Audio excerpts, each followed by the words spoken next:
Money is the basis of any MMORPG. From RuneScape to even Skyblock, money is everything. With the large importance it has in the game, money making methods are some of the most important things. So in this video, I've decided to compile a ton of different money making methods and rank them to see which are the best and which you might want to avoid. Of course, I can't get actually every money making method because there's just too many to count, but I think I've compiled a pretty good list of methods to rank. But before I start ranking them, I'm trying to see if we can get 100,000 subscribers before the end of the year. I know we are 10,000 subs away, so it might not be possible, but who knows what you guys can pull off. So let's get into it. Before we get into the video, a huge thanks to Buff for sponsoring this video. Buff is an app built in Overwolf that allows you to earn real life rewards for simply playing your favorite games. It's compatible with a wide range of games such as League of Legends, Valorant, Fortnite, Fall Guys, and even Hypixel. While playing, you'll earn buff points, which you can use to purchase a ton of different rewards, from Xbox gift cards to gaming peripherals. I've also made sure to look into the program to make sure there's nothing fishy with it, and it's completely safe to use if you were worried about it being a minor. Being able to earn rewards while doing something that I'd already been doing anyways is just really sick. So what is there to lose? If you want to support me and try out Buff for yourself, make sure to use my link in the description to sign up for Buff, and if you do, you'll get 100 free Buff points. Thank you to Buff for sponsoring this video, and now let's get right into it. So the first thing we're going to be ranking is auction flipping. Of course, we have to start with it because it's the most iconic money making method. Even people who don't play Skyblock know what auction flipping is. So if we're going to start with it, we have to look into how easy it is to do. So it has a really low barrier of entry because all you need is coins and access to the auction house. Getting to the H literally takes 10 seconds, and getting coins can be done in so many different ways. But as long as you have even like 1 million, it's good enough to flip at least some item, and you can easily flip with even less. And of course, one of the biggest reasons people do it is because as you get more money, you can flip more and you can make even more money. Basically, the rich get richer. And I don't know what you think about this, but it's just how it works, and if you're good at it, you can make a ton. The only problem is that it's kinda hard to start if you don't know anything about the game. So you're gonna have to learn a decent bit about which items are good and all that type of stuff before you can actually get into flipping. But that can also be a good thing because it's basically ever changing. It's not gonna be one set thing that you do over and over again. It's gonna change all the time, which depending on who you are could be a good thing or a bad thing. One of the other bad things about it, at least in my opinion, is that you don't get any skills from it, you just get coins. So even with all these different things, I'm still gonna have to say that age flipping is an S tier method because of how goated it is and how good it's been since the dawn of the game basically. I'm just gonna have to put it in S tier. Next, of course, we have to go to Bazaar Flipping. So Bazaar Flipping is a little bit different from age flipping, because in age flipping you kind of have to be there when you're doing it. But for Bazaar Flipping, it's a little more casual because you don't have to sit there, get an order, let it go through, and then resell it, making it really low effort. Also, differently to age flipping, Bazaar manipulations are actually pretty good right now. If you watch some of my older videos, you would know that I actually used Bazaar manipulation, and I even basically failed, and I still made huge amounts of money from it. They have tried preventing it or accidentally preventing it by adding a max amount that you can outbid by. You can outbid more than double the price of the last order, but if you know how to get around it, which is pretty easy, you can still make huge money from Bazaar manipulating. And since not many people know about it, a lot of people end up falling for it, and you can make a ton of money from it. So because of all that, and it's ever changing and versatile, I'm gonna have to put this at S tier, but even higher than age flipping. I just think that Bazaar Flipping is a more consistent, reliable, and easier method to make money compared to something like AH Flipping, which you can really get messed up by manipulators. While Bazaar Flipping you can, it's not as bad. And if you just avoid items with high margins, you'll probably be basically fine. Okay, now into more normal methods basically. So next we're going to be going into worm fishing. So worm fishing is pretty good. It makes around 8 million coins an hour, and it's pretty low effort because all you have to do is go and find a place in the precursor ruins where there's lava and just fish there for as long as you want basically. It's also pretty consistent because the drop rates are pretty high for worm membrane, so you don't have to worry that much about getting vast different amounts of profits depending on when you're doing it. So that's also like a big bonus with it. So the other good thing is you don't need that good gear to start, as long as you can get a decently high sea creature chance. That's basically all you need, because the only sea creature that you can get there are worms. So it's not a big deal if you can't get that much, but as long as you can get a decent amount, that's basically fine. So I'm going to be putting this in a low high tier, so probably A tier. Okay, so now for something people don't really talk about as much, which is M4 running. So M4 is obviously one of the master mode floors that you can do in dungeons, and a lot of people don't know that it actually makes a decent amount of money.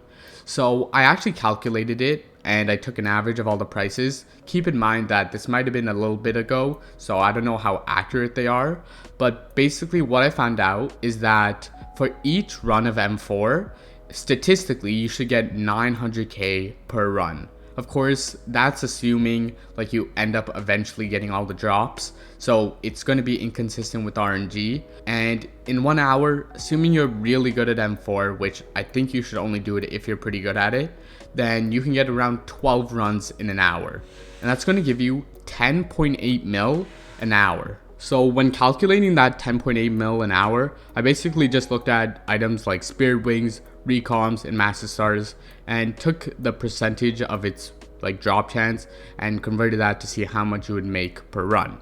And if you use something like Kismets, you should make actually a decent chunk more, around 15 million coins per hour instead. So it can actually be a pretty good money making method. The only problem is M4 it's just not fun to play. It's one of the most annoying floors in all of dungeons pretty much to play.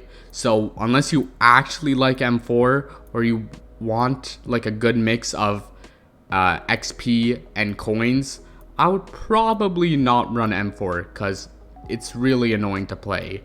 But if you can do it and you like it, then I'd probably put it at a pretty high A tier, just because it's fun for some people and it makes a lot of money. So if you're someone who's into dungeons, this could be a decent money making method for you. Next is M7.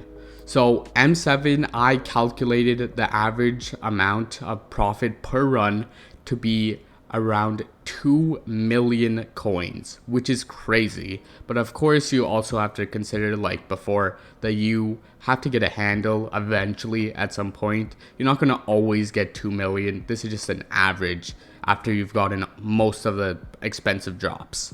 But otherwise, it's still really good. You just have to wait till eventually get a handle.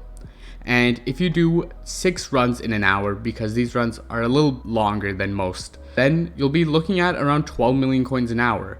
But remember, this is not with Kismets. So if you do use Kismets, I calculated to make a good amount more. Actually 20 million coins an hour instead, which is really good. So M7 is really good for money and really good for XP. So why would you ever do any other dungeon basically? Well, the reason is, to do M7 you kind of need like Kata 49 to do it with a good party. Of course, if you have lower katas you can probably still do it, but it won't be as efficient. So for the XP, you're probably not going to need it at that point. So I'm going to actually be putting this in S tier because of just how good it is, especially for money. Next, of course, we have to go down to F7, basically M7's little brother. So F7, instead of being 2 mil, I calculated it to be around 1 million coins per run. And I calculated you would probably be able to get 12 million coins an hour, kind of like M7. But if you do use Kismets, it should get you a little bit closer to 17 million coins an hour. Like before, this is getting the handle and all that stuff. I'm not going to repeat it. And that's actually really good, a lot better than I thought. Though if you're willing to grind 4/7 for a pretty long time, you can actually make a decent chunk of money from it. So if you're willing to do it, and a lot of people are, because it's really fun. It's by far the most fun dungeon floor, at least for me. So yeah, it can be a really good thing. And if you have a hype, it's like really easy to get into parties. The only thing is not having a perm kind of makes it toxic and a little bit annoying to grind. But otherwise, as long as you have good gear, it's actually really fun and makes good money. So I would probably put this at S tier right before auction flipping. Next is Fragrunning. So Fragrunning makes around 7.5 mil to 8 mil an hour, assuming you're doing it in 2-minute runs. The difference of 500k is depending on if you have looting 4 or looting 5. The only really viable way to do it is with the Hyperion. So if you don't have that, I would not recommend doing it. It's just not worth it. Just wait till you get at least a hype. And you'll of course need a decent kata. It's not that big of a deal. As long as you can do it somewhat well and you find it fun, that's probably good enough. It doesn't have to be that high. You also need a frag bot or friend to warp you into the dungeon. The other thing is that it's kind of affected by RNG. Of course, if you don't get any diamante handles, you're not going to make that much profit. But if you get a lot of them, then you will. But assuming you do it for a long enough time, you will end up averaging out at a pretty decent amount of money per hour. The other big bonus is if you like dungeons, it's probably going to be fun for you. I personally don't really like dungeons at all. The only reason I really play it is because you kind of need to play the game. So in the end, I'm probably going to give it a decently high A tier because that's just where it is. It's good for people who actually like dungeons. And if you don't have any better money making method, it's not that bad. Next, I had to include this because people are going to comment it. Getting a real job. So of course this depends on where you live in the world because the minimum wages in so many different countries are so different, but I'm just going to be using where I live, which is Canada, which is $15.55 per hour.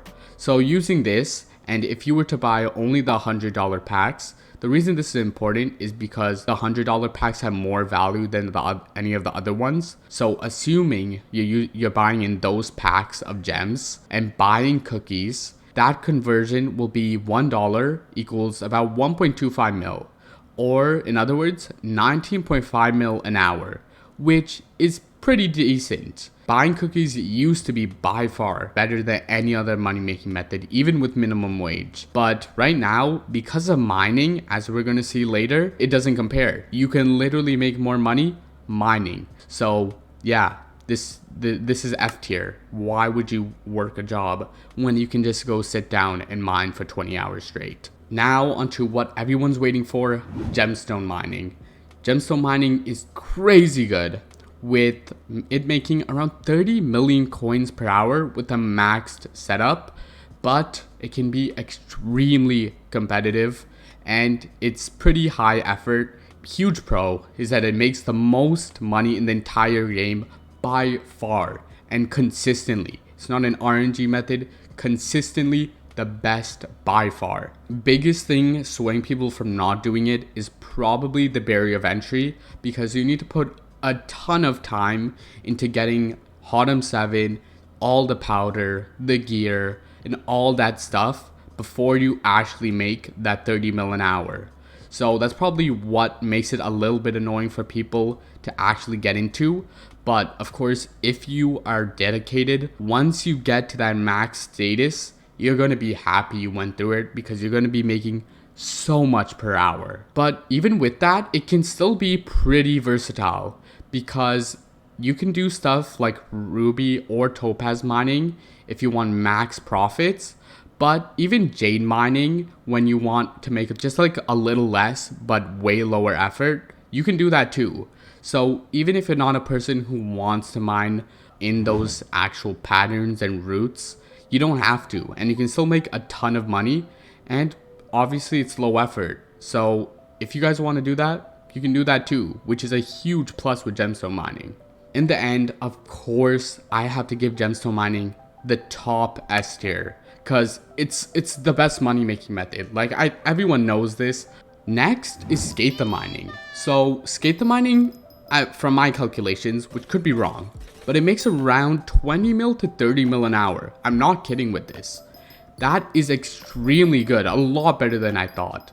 The only problem that, of course, all of you guys know is that it's RNG based. It's really RNG based. And for me, that's a problem. Some people, they like the RNG. It really depends on who you are. But even with that RNG, statistically, if you go until you get at least one Scatha, you'll still make a hell of a profit. But you have to be dedicated to go till you get that Scatha. The other huge benefit with it is that it has an incredibly low barrier of entry. The pick you have really doesn't matter as long as it can insta-break hardstone, and the powder you need is only a little bit for mining speed, and then some needed for mole if you do the method with the bedrock around the edges, and otherwise you really don't need much. So it's a really low barrier of entry, and yeah, that makes it really fun to do. And then of course you can always get better with adding like a chimera dataless axe or any things that actually increase your magic find, like a golden dragon. But otherwise, there's not much to add. So I'm going to be giving it a decently high A tier because it makes a lot of money, kind of fun with the RNG aspect, and it's low effort and low barrier of entry. So solid A tier. Next is Mithril Mining. So Mithril Mining, a lot of people do it, and it makes around 12 million coins an hour with a maxed setup. You probably know it from the people macroing it, which so many people have exposed them for, but there's a reason people do it, because it makes pretty good money and it's really low effort. That's mainly the reason people do it, because you just sit in one place, you just mine it in a circle for as long as you want, and you don't even need to move your keyboard, like touch your keyboard. You literally just have to mine in a circle. It's that easy. Problem is, it has a high barrier to entry because you actually need to go and get all the powder for all that mining speed and all of that mining fortune.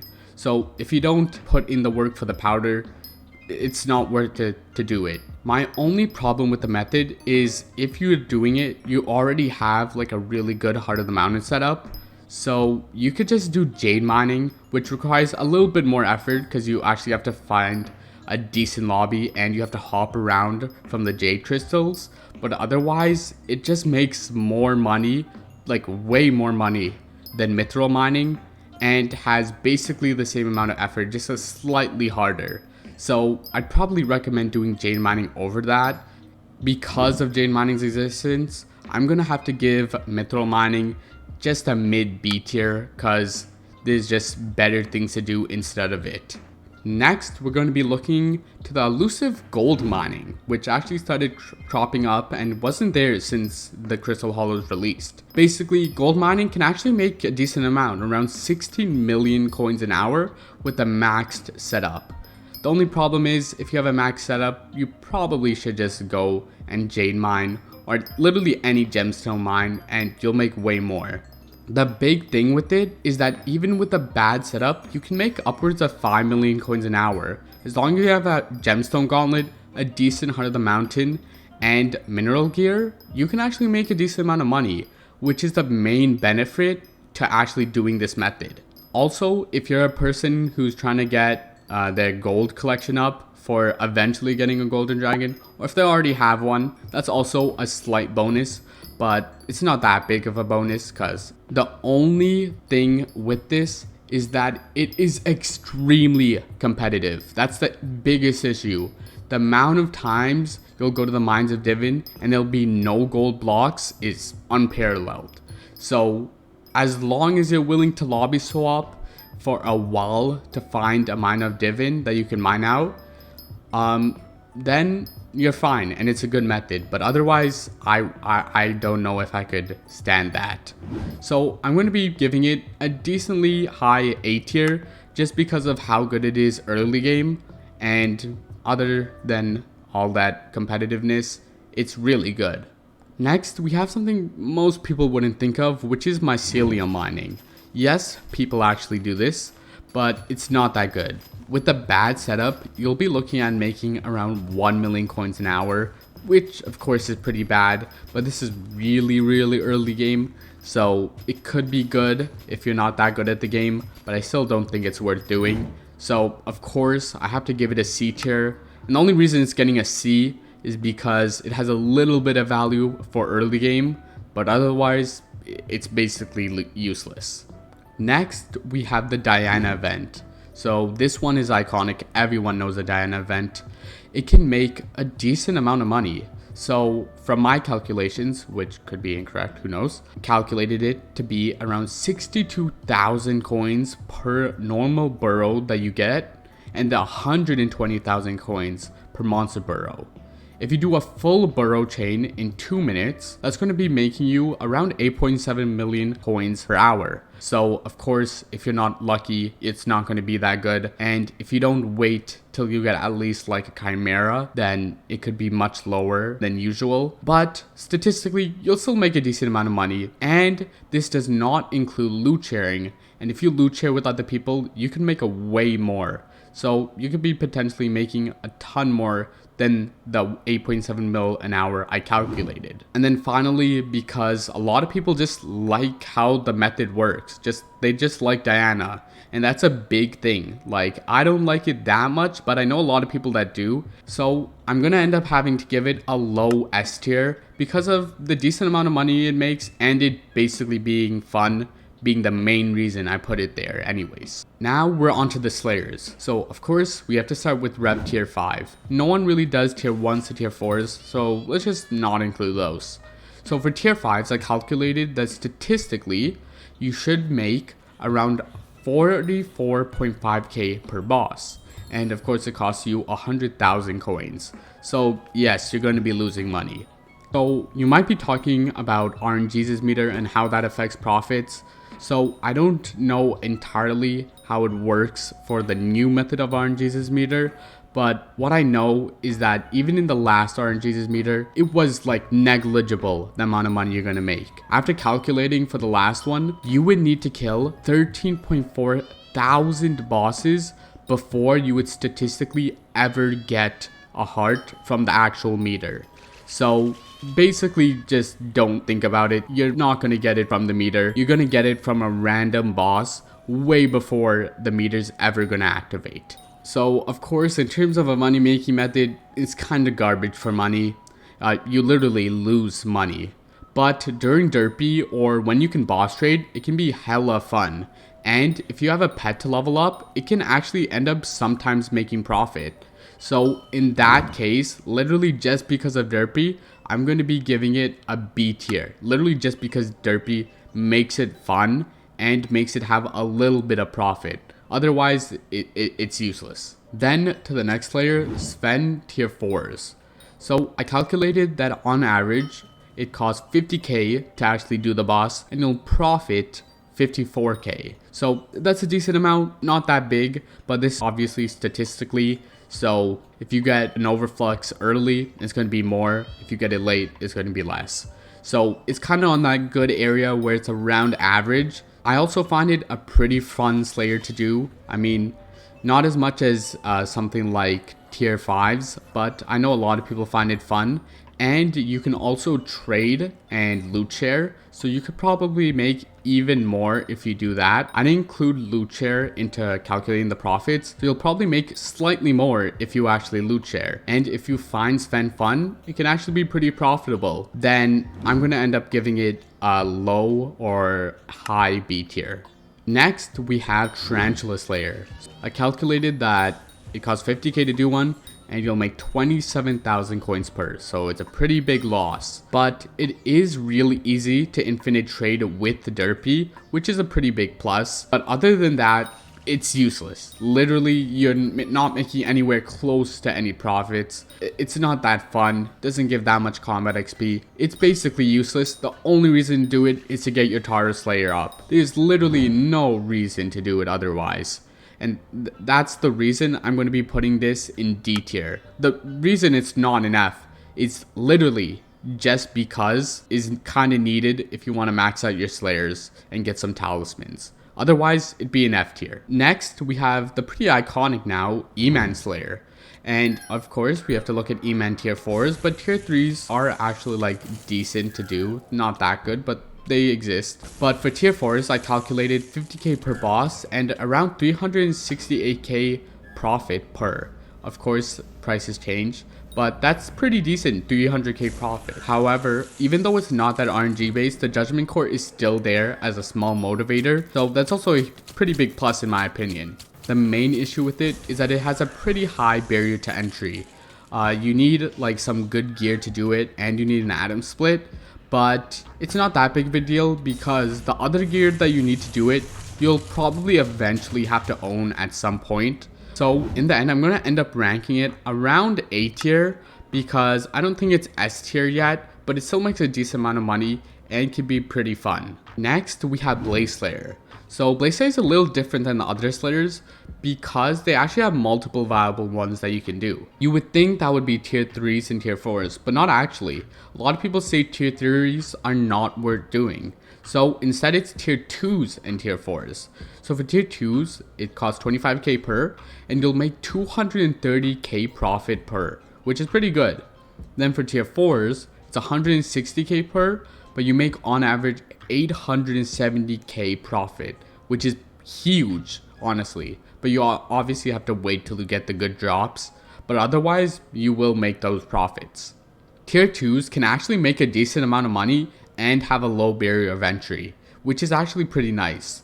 But tier 4s make the most bank by far, but you have to be really dedicated both in like all stages of the game and to that Slayer. So if you're willing to put the work in, it will make profit, but otherwise it's not really worth doing and you should focus on something else.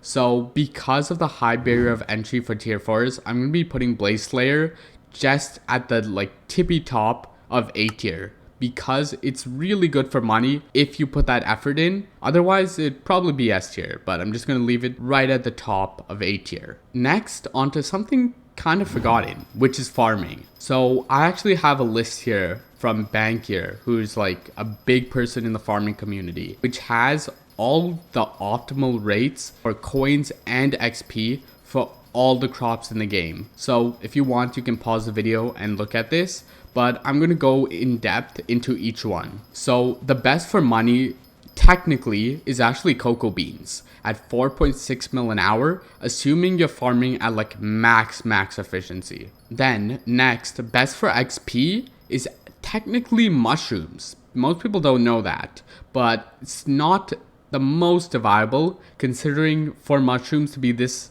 like farmable, you actually need like a huge amount of farms. Like your entire island is basically mushroom farms, so it's not that viable.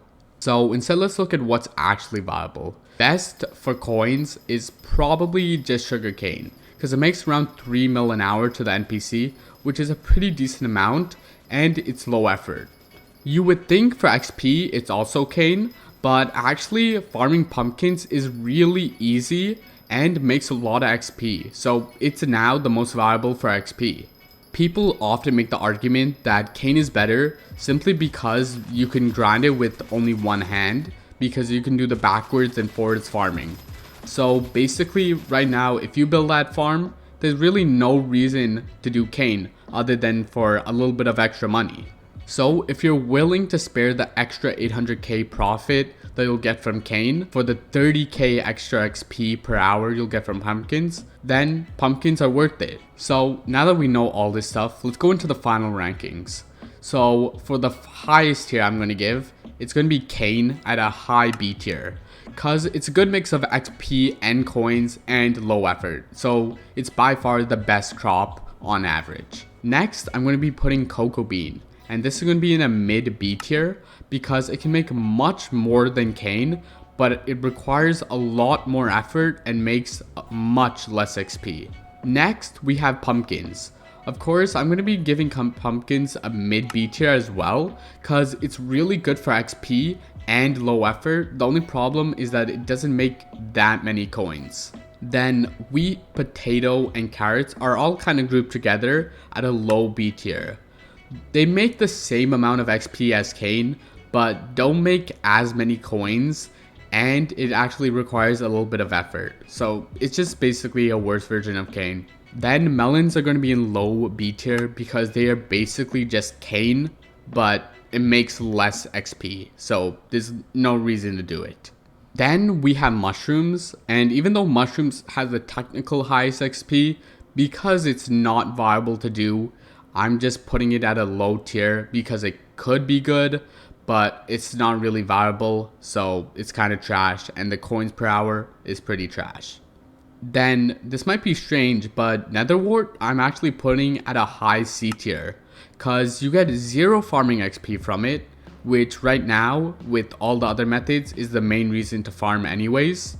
And there's so many other methods that make more than nether wart that you can do in the game. And finally, on the lowest one, we have cactus at D tier. It doesn't make much money because people have all these auto cactus farms which drive down the price of cactus, and it's just annoying to do. So literally the only reason really to do it is for contests. I don't know why you would grind it otherwise. It's just not worth it. Now onto what probably everybody knows as a money making method, Zealot grinding. So Zealot grinding on average will make you around 3 mil to even 5 mil an hour. This is obviously depending on your setup, and RNG is a huge factor, but otherwise that's basically how much you're gonna make. Personally, I think that Zealot grinding is some of the most fun I've had in Skyblock. I know it sounds bad, but it's honestly pretty fun. I just think it's a pretty good money making method that's been in the game for a while now. With all the power creep in this game and basically damage inflation, the 13k to kill a Zealot is honestly so easy now that it's kind of become an early game money making method, because if you can one shot a Zealot and you have a young set, you're basically set to do like optimal grinding. In terms of top money making methods, it's kind of useless, but because of its early game capabilities as being a money making method, I'm actually going to be giving it an A tier just because of how good it can be early game. Then we have doing Kuudra tiers. So right now, since only the first 2 are released, the better one is actually to do the first one, because the second one doesn't really have better drops and just takes longer and requires more keys basically, because a hotkey is just 4 of the normal keys put together. If you do it consistently, you'll actually make around 10 million coins per hour, which is pretty good. However, the big problem with it is that you have to grind the keys. You can't just buy keys from the auction house because it's soulbound, of course. So yeah, you actually are going to have to put the effort to get the keys, and depending on how you get them, it could actually be a pretty big waste of time. If you get the keys by accident through grinding something like Mini-Bosses, which you'll see in the vid are actually a pretty good money making method, then using up these keys by doing Kuudra could actually be like a decent way to make some money, and mainly to get Kuudra teeth, because Kuudra teeth are really useful and soulbound. So if you're going for Kuudra teeth, want a decent amount of money, and have some extra Kuudra keys, it's actually a decent money making method to do. I wouldn't really recommend it as a main method, and of course it's kind of like dungeons, so if you don't have people to do it with, it's kind of hard to do, and I know a lot of people dislike it, so I'm going to end up giving it a high B tier. Then we have a big method I have to talk about, which is sorrow grinding. So the big reason I'm talking about this is because sorrow grinding is supposedly making you 20 million to 40 million coins an hour, which is crazy. So first of all, of course, it's depending on how many ghost kills you have and your bestiary. If you have more bestiary, you'll have more magic find for ghosts, and obviously you'll get better drops. Then the next thing is you just need to be able to one-shot ghosts. As long as you can one-shot ghosts, it really doesn't matter. Then you just start optimizing for magic find. Also, at least for me, I find it pretty fun. It depends on the person, of course, but if you find it fun, then of course it's going to be a good method. And this is my list, so I find it fun, so it's going to be decently ranked. Right now it's just a high A tier method just because it makes 20 mil an hour. Then we have Ashfang and Barbarian Duke grinding. So these are of course the mini bosses in the Crimson Isles, and the drops from them, actually specific to the boss, are actually worth a decent amount. So Ashfang can actually be around 20 mil to 30 mil an hour with a decent party, but it requires a lot of effort and a good party. It's actually like a ton of effort, I'm not even kidding. So you need a good party to do that. So I would most likely not recommend anyone doing it, and it's a little bit RNG based on lobbies and stuff like that. Next though is the Barbarian Duke, and it's pretty consistently 20 mil an hour for me with 2 to 3 people. So if you get more people in the party, because everyone gets the same amount of drops, then it's just going to be making more per hour because of how fast you can kill the boss. And if you get good RNG with lobbies, then you can make a ton of money from this by just crafting them into Gauntlets of Contagion and then selling that. So this is actually a really good method, and I'm actually going to be putting this in S tier because it's really consistent, pretty easy, and actually pretty fun. Then we have a kind of weird method. Basically, this is when you take items that require soul-bounded items to craft, and then you craft them and then sell them on the H for a profit. Since you can't actually sell the soul-bounded items themselves, you have to craft them into something so that you can sell that item. And in that case, if you actually do it, you can make a lot of money per hour. But even with low to decent effort methods that require low gear, you can make even up to 20 mil an hour from it. I'm not going to talk about them specifically because that could destroy the profits from them. But if you look around, even for just a few minutes on the wiki, or just look around the items that are soul bounded, it's pretty easy to find items to grind, and they can make a decent amount of money. I would put it at S tier because it's low effort and makes a good amount of money, but it is inconsistent because you have to look at different items and look at the prices and everything. So I'm just going to be putting it at A tier instead. Then we have a kind of weird method, which is rabbit fishing. So rabbit fishing makes a decent amount of money early game, and if you use a rabbit axe and like decent gear, it could make you around 6 million coins an hour, and if you're really lucky, even up to 12 million coins an hour.